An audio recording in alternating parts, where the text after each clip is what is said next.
Nilipat ang mga labi ng ilang biktima ng war on drugs sa dambana ng paghilom sa La Loma Catholic Cemetery sa Maynila. At live mula sa Maynila, nasa frontline balitang yan si Kari Cator. Kari, ano ang sitwasyon dyan at tapos na ba ang paglilipat?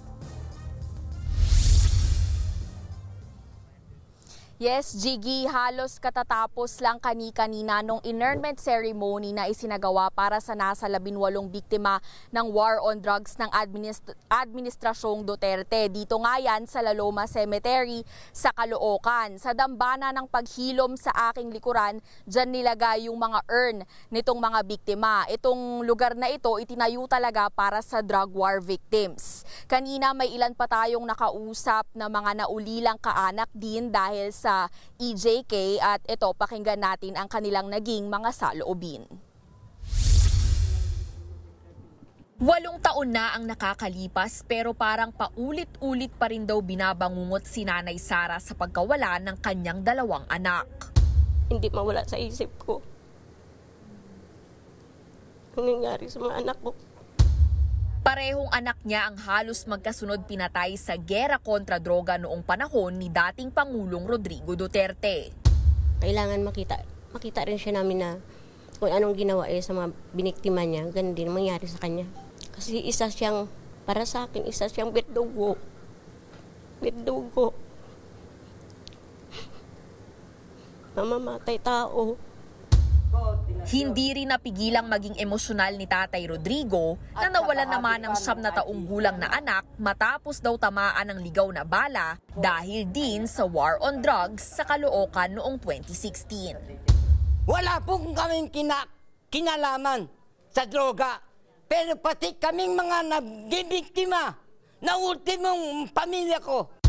Para sa mga naulila ng mga biktima ng extrajudicial killings, hindi sapat pero ginhawa ang pagkakaaresto ng International Criminal Court kay dating Pangulong Duterte. Kahit paano, nagkaroon daw sila ng pag-asa. Ang apela nila, mahuli na rin daw sana ang mga kasabwat ng dating Pangulo sa war on drugs, kabilang na ang mismong mga pulis. Lahat na may kinalaman sa war on drugs, sana managot sila lahat. Lalo na si Bato. Binanatan din nila ang bunsong anak ni Duterte na si Kitty matapos magpetisyon ang kampo nito sa Korte Suprema na palayain at pabalikin na ang kanyang ama na papunta sa The Hague, Netherlands. Bakit po yung mga naging biktima niya? Nung sinabing wag po, tinuloy pa rin po nila. Tama lang po yun sa kanya. Sana po wag na siyang makabalik. Makulong na po siya talaga. Kasi po, kami nga pong humihingi ng katarungan, binigyan po ba nila? Giit ng mga pamilya ng drug war victims, hindi dapat kaawaan ang dating Pangulo. Ang human rights lawyer naman na si Angeline Bacudio, aminado ring simula pa lang ito ng mahaba-habang laban. Ang pinakamahalaga po para sa amin at sa pamilya ay nasimulan na siya. Wala pong nakakataas sa batas.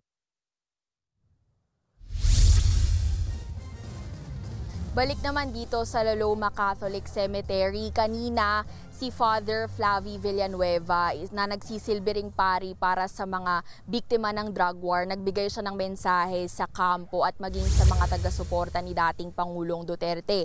Ang sabi niya, mukhang kailangan daw nilang muling bisitahin kung ano ba talagang ibig sabihin ng pang-aabuso at pagiging isang biktima. Sa gitna yan ng mga paratang ng panig ni Duterte na hinaharas umano siya ng ICC.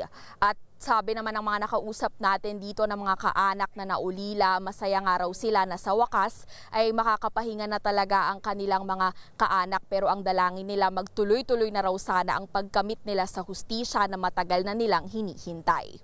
Balik sa iyo, Jiggy. Maraming salamat, Kari Cator. Mga kapatid, Jiggy Manikad po, iba na ang may alam at may pakialam sa panahon ngayon.